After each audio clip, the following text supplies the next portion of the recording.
I've corresponded with you, I'm just inspired and almost like a little in awe of how much reading you're getting done. It's because I'm supposed to be writing my dissertation. So I'm like, I'm just going to lay and read this book instead. Oh, is that the secret? Maybe I should get a PhD and then I'm going to get like... Okay, I'll skip the PhD. I'll pretend I'm getting a PhD. Yeah. Pretend you have something else to do. It's like that, like I have to clean my room. Oh, yeah. And before I write something or... Yeah, I got to organize the whole place. Exactly. It's not the right environment for this. Yes. All of that. Give yourself a chore and you'll decide to read instead. Yeah. That does happen. Yeah. So what do you, I mean, I'm going to unleash the fire hose here. What are you reading that you're into now? So I did make a list and I tried to think about books I'm actually currently reading and not things that I've just read or things that are on my... So many that you're like, oh, I can't. That is amazing. I think that's all fair game, but maybe that's dangerous of me to say. Yeah, it can be fair game. You can I'm a researcher by training, and so what I did is I made a list, and I've done qualitative and quantitative research. I made a list, and then I identified themes, so that I would be prepared to talk about them. You're like Brene Brown. It's amazing. She is on my bookshelf actually. So, nice. So here's what I got. So I have my dissertation reading, which is this is the reading you should be doing. Right.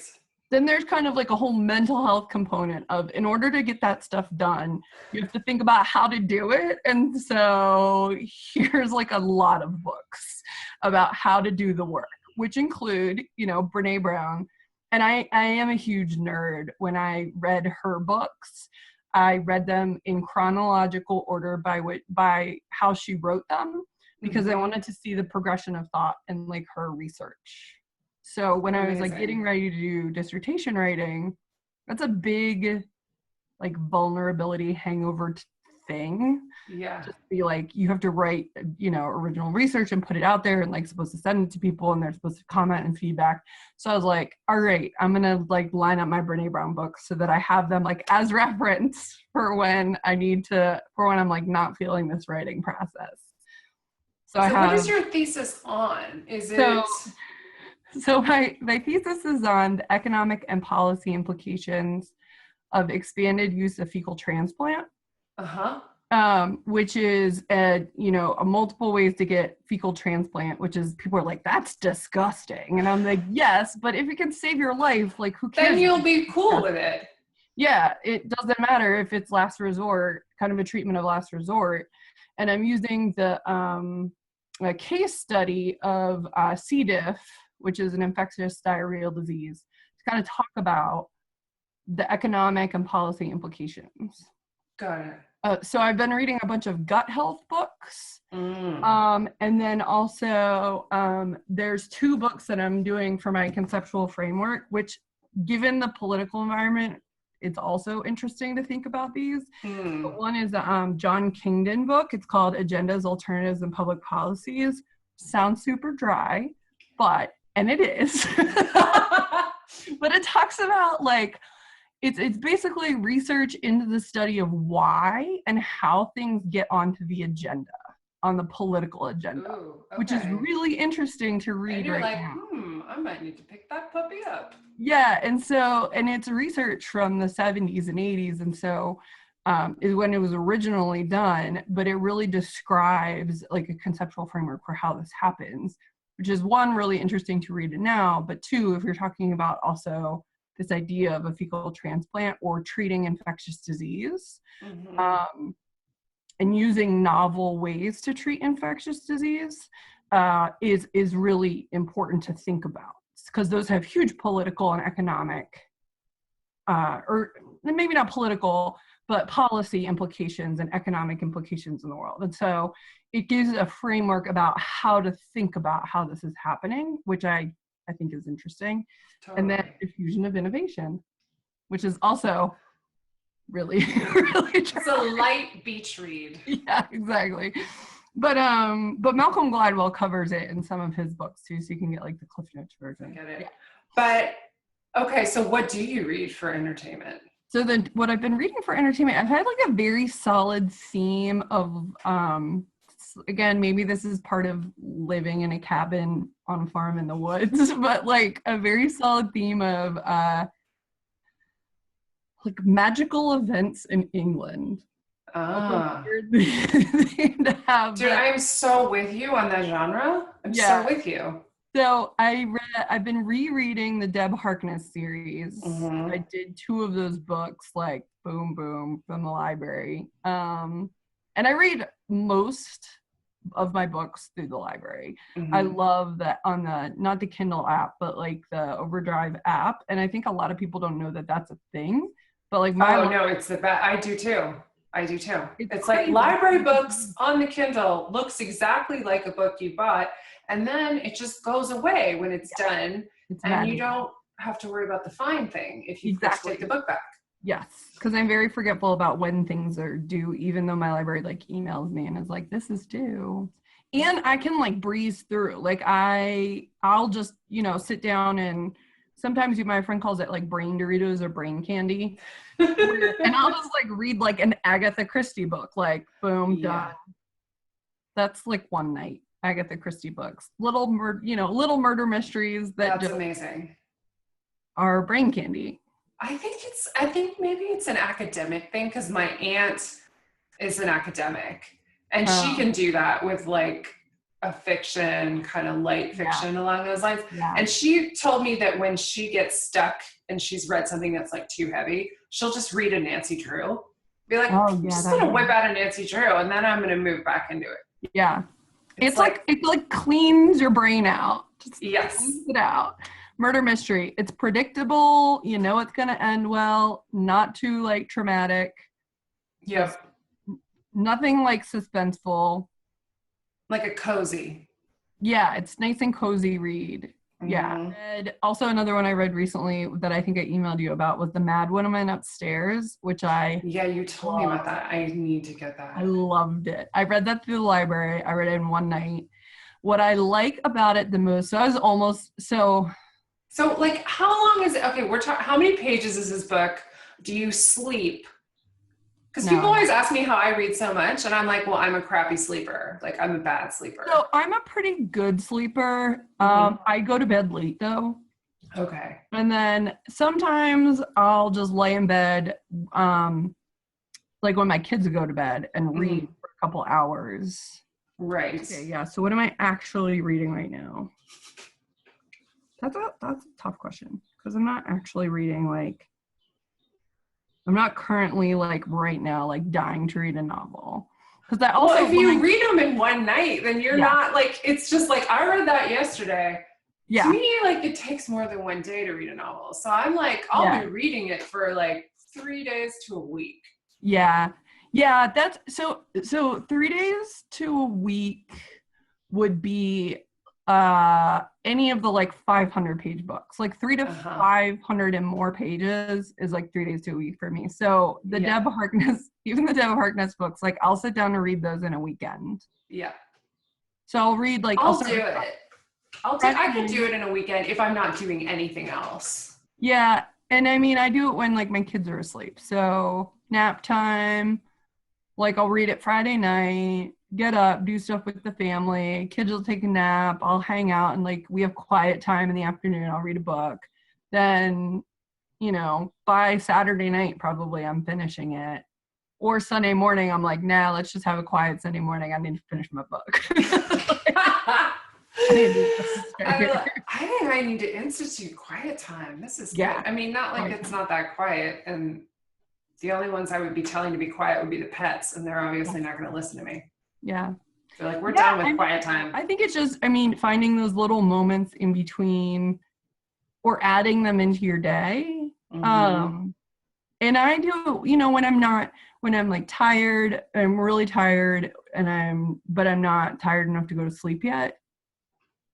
Or if I just need to like process something, again, like cleaning my brain out a little bit, I I know you had mentioned this a little bit, but different approaches to after the election and just like mental space, what you're doing with your brain, I think is important. And like one of my work colleagues, I think I mentioned this, he's reading, I don't know why he decided to do this, but this is a great idea. He's reading through biographies of all the presidents in chronological order.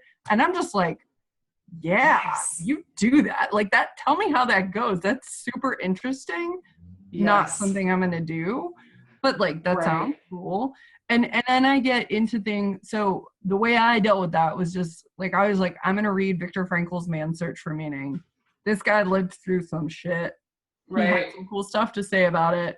Let's read about it. Right. So just to give a little perspective to my brain. Definitely. And not freak out. And also just to read somebody else's like thoughts that are wiser than mine about the state of the world. Like that's always helpful. And then also just those like escape books, right? I think that's the thing that I love the Deb Harkness trilogy. I think it's great just because, and I mean, the thing about the Mad Woman Upstairs that I really liked, which is about the Bronte sisters, is they talk about being in the library and sitting in the library and reading books. So I'm like, yes, I like you. This is great. And it's just about a place of like such comfort, I think, is in those stories. They're also writing about writing, which I like.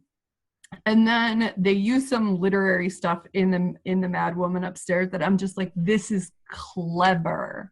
Clever. And so it's a fun read, and like you at the end you're like, oh yeah, like I could do this again, you know, that and then you have that really good feeling that it's pleasing to read something like that, and to have somebody who has such a great command of language and of storytelling where it's pleasant to read, it's enjoyable to appreciate somebody else's command in that way. Yeah, I think one that I loved that way, and I feel like I talk about the same books I like all the time. I'm like, did I talk about this one yet? But whatever. Is Longbourn by Joe Walton, I think.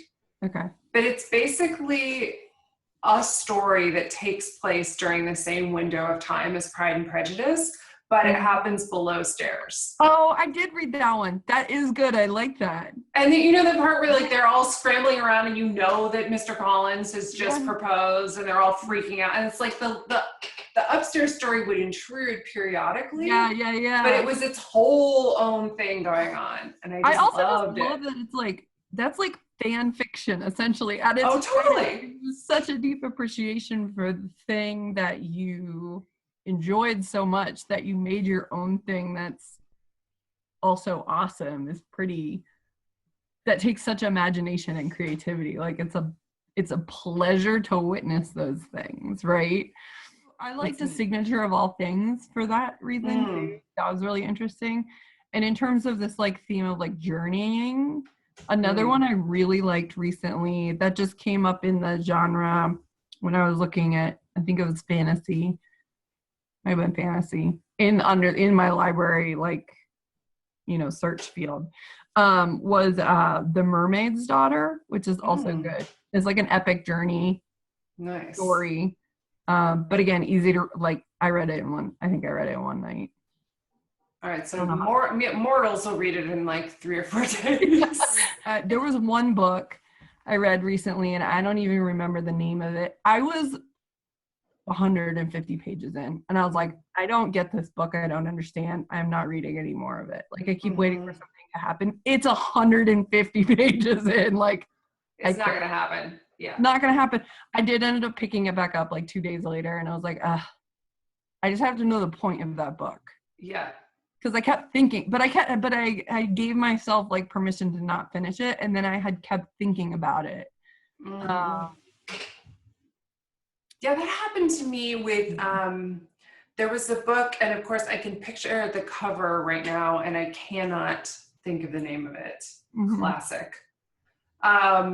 Maybe it'll come to me, but I remember I read this book, and I was also like 100 and some pages in. This is like the exception that's screwing me over, because a lot of times I'll put a book down and I won't even worry about it. And this one was, what is it called? I can't even remember the characters. And I got like maybe 30% in.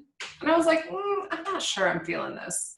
Yeah. And I put it down. And then like a month later, I was still thinking about it. I picked it up and I finished it and I loved it. Oh. So now I'm always like, what if it's like that one that I can't remember the name of? And it was, what was it? It's going to make me nuts. I'm going to find it and I'm going to put it in the show notes so that I will not obsess. It's going to be in the description. You all can just look below and it'll be there. But yeah, I loved that book. And I'm just like, what if whenever I don't finish the book, I'm giving up on that experience? But some books I just kind of know. Like, but you kept thinking about it. That's the thing. That's why. That's the truth. You gave yourself permission to not do it. And then, because that's, then you don't have to finish it if you don't need to. True. So that's the test. So this one, I picked up this one too. It's called The Catalog of Unabashed Gratitude. It's poetry. Poetry. So this is really random. I had it probably because what I think happened, even, it's just those funny stories of how books come into your life anyway, to begin with. It's like, how did that even get here? Why am I reading poetry? My sister bought it for me for Christmas. I think I had put it on my Amazon wish list because somebody mentioned it and I was like, oh, that's a pretty cover. Maybe someday I'll read it. And I put it to like remember it. Totally forgot about it. She just bought it off my Amazon wish list for Christmas. But it's so good. And I was like, this is fantastic. Why would you buy me this book? And she's like, because it was on your wish list? I was like, I totally forgot. But it's really good. And there's one poem in particular that's about fruit trees. And then also like his father being in the hospital that like just gets me. And I think it's interesting because it's almost, I was thinking about it, like, why do I even like this? Why am I reading this or what's going on? And that particular poem is such the intersection of literally healthcare, father being in the hospital, and that experience, and then farming, or he's growing a fruit tree, like he grows a plum tree in this particular poem, and the author works at like a community farm and like fruit trees for everyone kind of thing, and so it's really beautiful, but I read it and I just like dissolve into a puddle of tears, like I just like cry. Like it's so good. It's really good. And I don't read a lot of poetry, but it's again having that kind of command. I'm like getting teary thinking about it. Like it's really good. And so I'm glad it randomly ended up in my Christmas list from who knows how long ago and made it here. That. I was like, why do I have this book? Like, what am I doing with it? But it's a good one. And I think it's a good, you need poetry sometimes. Turns out. Yeah, I think so too. I know. It's like, I love books that are a surprise. Yeah. Like, I didn't think this was going to be like this. And I just loved it. Yeah. I love it when that happens. That's the best. Yeah, and he writes like a bunch of odes, and I just even love the name, like A Catalog of Unabashed Gratitude. That's a great title. You should just write a catalog of gratitude. Like everybody, I feel like everybody should, and this is his, but the experience is kind of universal. So maybe that's our takeaway. Everybody write your catalog of unabashed gratitude. That's your assignment from today. Yeah, I think the world would be a better place if we had that, right? I think so too. A catalog of unabashed gratitude.